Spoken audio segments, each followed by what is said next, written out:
Yan po ang ating hari na malapit na po siyang dumating at patuloy nawa tayong maging ligtas habang naantay natin siya.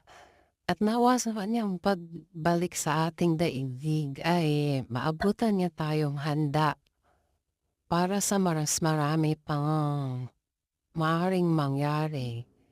Huwag po tayo maging sa panahon na 'to, wag po nating itutuon ang ating isipan sa mga nangyayari sa ating paligid.